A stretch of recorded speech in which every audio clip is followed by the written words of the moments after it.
Hello viewers, welcome to TN jobs Tamil. இன்றைக்கி நம்ம என்ன ஜாப் பற்றி பார்க்க போகிறோம் அப்படின்னா டாக்குமெண்ட் வெரிஃபிகேஷன் வேலை தான் இன்றைக்கி நம்ம பார்க்க போகிறோம். எலிஜிபிலிட்டியை பொறுத்தவரைக்கும் நீங்கள் 10th டிப்ளமோ வரைக்கும் எனி டிகிரி முடிச்சிருக்கலாம். எந்த ஒரு ஃபீஸும் கிடையாது, எக்ஸாமும் கிடையாது. சம்பளம் பார்த்தோம் அப்படின்னா 35,000 வரைக்கும் அவங்க ஆஃபர் பண்ணுறாங்க.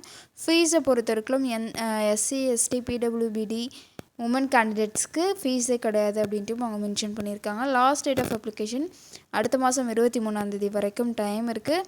எல்லா டிஸ்ட்ரிக்ஸில் இருந்துமே அப்ளை பண்ணிக்கலாம். இப்போ தான் ஃபர்ஸ்ட் டைம் நம்ம சேனலில் பார்க்குறீங்க அப்படின்னா மறக்காமல் லைக் பண்ணுங்கள், ஷேர் பண்ணுங்கள், சப்ஸ்கிரைப் பண்ணுங்கள். ஒரு சில ஆன்லைன் அப்ளிகேஷன்லாம் நல்லா கோ த்ரூ பண்ணிவிட்டு அப்ளை பண்ணணும். ஸோ தட் அதனோட நோட்டிஃபிகேஷன் பிடிஎஃபாக பின்னாடி பார்க்கலாம். வீடியோவை ஸ்கிப் பண்ணாமல் ஃபுல்லாக பாருங்கள். இதுதான் உங்களோட அஃபிஷியல் நோட்டிஃபிகேஷனோட பிடிஎஃப். இந்த பிடிஎஃப்பில் முன்னாடி சொன்ன மாதிரி NCSM அப்படின்னா national counselling of science museum, ஓகேங்களா. ஃபஸ்ட்டு போஸ்ட்டு வேக்கன்சிஸ் இதெல்லாமே பார்த்துடலாம். ஃபஸ்ட்டு போஸ்ட் என்ன போஸ்ட் அப்படின்னா டெக்னீஷியன் ஏ அப்படின்னு சொல்லக்கூடிய போஸ்ட். இந்த போஸ்ட்டுக்கான வேக்கன்சிஸ் எவ்வளோ அப்படின்னா 13 வேக்கன்சிஸ் இருக்குது. யூனிட்ஸ் பார்த்தோம் அப்படின்னா இங்கே எல்லாமே எந்தெந்த இடத்துல எல்லாமே உங்களுக்கு யூனிட்ஸ் இருக்குது, ஓகேங்களா. கேட்டகரி வைஸும் அவங்க பிரித்து கொடுத்துருக்குறாங்க. நெக்ஸ்ட்டு போஸ்ட்டு டெக்னிக்கல் அசிஸ்டன்ட் ஏல 9 போஸ்ட் கொடுத்துருக்குறாங்க. அதுவுமே டிபார்ட்மெண்ட் வைஸ்மே பிரித்து கொடுத்துருக்குறாங்க, யூனிட்ஸுமே கொடுத்துருக்காங்க. நெக்ஸ்ட்டு ஆர்டிஸ்ட்டுக்கு பார்த்தோம் அப்படின்னா 2 போஸ்ட் அவங்க அலோகேட் பண்ணியிருக்காங்க. ஆஃபீஸ் அசிஸ்டண்ட்டுக்கு 6 போஸ்ட் அலோகேட் பண்ணியிருக்காங்க. நெக்ஸ்ட்டு இந்த டெக்னீஷியன் ஸ்டாஃப்ஸ்க்கான போஸ்ட்டு இது என்னென்னா ஃபஸ்ட்டு 8 வேக்கன்சிஸ். அது எங்கே அப்படின்னா கொல்கட்டாவில் 8 வேக்கன்சிஸ். அதுக்கப்புறம் சயின்ஸ் சிட்டியில் பார்த்தோம் அப்படின்னா 2 வேக்கன்சி. புவனேஸ்வரில் பார்த்தோம் அப்படின்னா 3 வேக்கன்சிஸ் உங்களுக்கு அலோகேட் பண்ணியிருக்காங்க. ஸோ தட் கேட்டகரி வைஸும் அவங்க பிரித்து கொடுத்துருக்குறாங்க. ஸ்கேல் ஆஃப் பே, அதாவது சம்பளம் எவ்வளோ இருக்கும் அப்படின்னா 19,000 63,000 வரைக்கும் உங்களுக்கு ஆஃபர் பண்ணுவாங்க. ஸோ மாதம் உங்களுக்கு எவ்வளோ வரும், அந்த அலவன்சஸ்லாம் போக எவ்வளோ வரும் அப்படின்னா 38,908 ரூபா உங்களுக்கு சேலரி அவங்க கொடுப்பாங்க. எசென்ஷியல் குவாலிஃபிகேஷன்ஸை பொறுத்த வரைக்கும் பெருசாக எதுவுமே கேட்கல. அதாவது எஸ்எஸ்சி எழுதியிருக்கலாம், சாரி அது எஸ்எஸ்எல்சி, ஓகேங்களா. எஸ்எஸ்எல்சி ஒரு மெட்ரிகுலேஷன் கேட்டிருக்காங்க வித் சர்டிஃபிகேட் ஃப்ரம் ஐடிஐயில் ஏதாச்சும் ஒரு சர்டிஃபிகேட் முடிச்சிருக்கணும், இல்லைனா மெட்ரிகுலேஷன் முடிச்சிருக்கலாம், ஓகேங்களா. இல்லைனா அதுக்கு ஈக்குவலண்ட்டான ஏதாச்சும் ஒரு ரெலவெண்ட்டான டிசிப்ளினில் நீங்கள் முடிச்சிருக்கணும். அப்படி முடிச்சிருந்தீங்க அப்படின்னா நீங்கள் எலிஜிபிள். அது மட்டும் இல்லாமல் 2 years ஆஃப் எக்ஸ்பீரியன்ஸ் மட்டும்தான் அவங்க கேட்டிருக்காங்க. ஸோ எஜுகேஷனல் குவாலிஃபிகேஷன்ஸ் ரொம்ப கம்மி. எலிஜிபிளாக இருக்கீங்க அப்படின்னா மறக்காமல் அப்ளை பண்ணுங்கள். ஏஜ் லிமிட்டை பொறுத்த வரைக்கும் உங்களுக்கு 35 வயசு மிகாமல் இருக்கணும். அதாவது 35 வயசுக்குள்ளே இருக்கிறீங்க அப்படின்னா நீங்கள் எலிஜிபிள். ஜாப் டிஸ்கிரிப்ஷன் எப்படி இருக்கும் அப்படின்னா கார்பென்ட்ரி ஆர் ஃபிட்டர், இது உங்களுக்குலாம் எப்படி இருக்கும் அப்படின்னா அப்படி ஆப்ரேஷன் பண்ணுறது, ரிப்பேர் பண்ணுறது, ஃபேப்ரிகேஷன், ஹேண்ட்லிங் பண்ணுறது, பேக்கிங் பண்ணுறது, எதையாச்சும் போய் செட் பண்ணுறது, இதெல்லாமே தான் உங்களுக்கு வேலையாக இருக்கும்.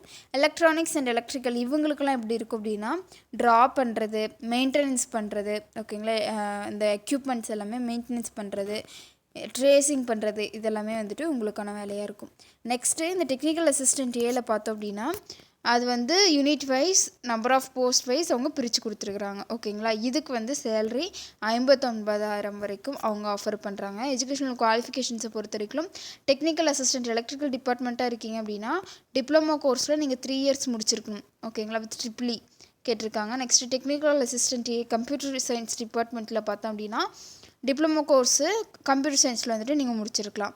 மெக்கானிக்கலில் 3 years ஆஃப் டிப்ளமோ முடிச்சிருந்தீங்கன்னா எலிஜிபிள். சிவிலில் அதே மாதிரியே டிப்ளமோ கோர்ஸ் 3 years முடிச்சிருக்கணும். எலக்ட்ரானிக்ஸ் அதே மாதிரியே டிப்ளமோ கோர்ஸ் 3 years நீங்கள் முடிச்சிருந்தீங்க அப்படின்னா எலிஜிபிள். ஏஜ் லிமிட் இதுக்குமே 35 வயசு மிகாமல் இருக்கணும். அதாவது 35 வயசுக்குள்ளே இருந்தீங்க அப்படின்னா நீங்கள் எலிஜிபிள். ஆர்டிஸ்ட்டுக்கு பார்த்தோம் அப்படின்னா எவ்வளோ சேலரி அப்படின்னா 38,000 வரைக்கும் அவங்க ஆஃபர் பண்ணுறாங்க. குவாலிஃபிகேஷன்ஸ் பொறுத்த வரைக்கும் நீங்கள் டிப்ளமோ, கமர்ஷியல் ஆர்ட்டு, ஓகேங்களா, இது மாதிரி 2 years நீங்கள் முடிச்சிருக்கணும்.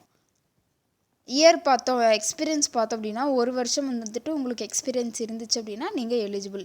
நெக்ஸ்ட்டு ஆஃபீஸ் அசிஸ்டண்ட்டுக்கு பொறுத்த வரைக்கும் சேலரி 38,908 ரூபா அவங்க ஆஃபர் பண்ணுறாங்க. எஜுகேஷனல் குவாலிஃபிகேஷன்ஸை பொறுத்த வரைக்கும் நீங்கள் ஹையர் செகண்டரி முடிச்சிருக்கலாம், இல்லைனா அதுக்கு ஈக்குவலண்ட்டான ஏதாச்சும் ஒரு டிகிரி முடிச்சிருந்தா நீங்கள் எலிஜிபிள், ஓகேங்களா. அது கூட ஒரு குவாலிஃபைங் டைப்பிங் டெஸ்ட் வைப்பாங்க. அது என்ன டெஸ்ட் அப்படின்னா 35 வேர்ட்ஸ் per minute நீங்கள் டைப் பண்ணுற மாதிரி 10 minutesக்கு நீங்கள் அந்த எக்ஸாம் எழுதுகிற மாதிரி இருக்கும். ஏஜ் லிமிட்டை பொறுத்த வரைக்கும் 25 வயசுக்குள்ளே இருக்கணும். அப்படி இருந்தீங்க அப்படின்னா இந்த போஸ்ட்டுக்கு நீங்கள் எலிஜிபிள். எக்ஸாம் ஃபீஸை பொறுத்த வரைக்கும் டேக்ஸு இதெல்லாமே கூட எவ்வளோ வரும் அப்படின்னா 855 ரூபா வந்து நீங்கள் கட்டுற மாதிரி இருக்கும். Women candidates, SC ST, ex service mens, PWBD கேண்டிடேட்டாக இருக்கீங்க அப்படின்னா உங்களுக்கு வந்து எந்த ஒரு ஃபீஸுமே கிடையாது. பேமெண்ட் வந்துட்டு ஆன்லைன் பேமெண்ட்டு தான். அதே மாதிரியே அப்ளிகேஷனும் வந்துட்டு ஆன்லைன் அப்ளிகேஷன் தான். என்னைக்குள்ளே பே பண்ணணும் அப்படின்னா 23ஆந்தேதி, அதாவது அடுத்த மாதம் 23ஆந்தேதிக்குள்ளே நீங்கள் பே பண்ணணும். அவ்வளோதான் அந்த நோட்டிஃபிகேஷனோட PDF. TN jobs Tamil channel பிடிச்சிருந்தா மறக்காமல் லைக் பண்ணுங்கள், ஷேர் பண்ணுங்கள், சப்ஸ்கிரைப் பண்ணுங்கள். தேங்க்யூ.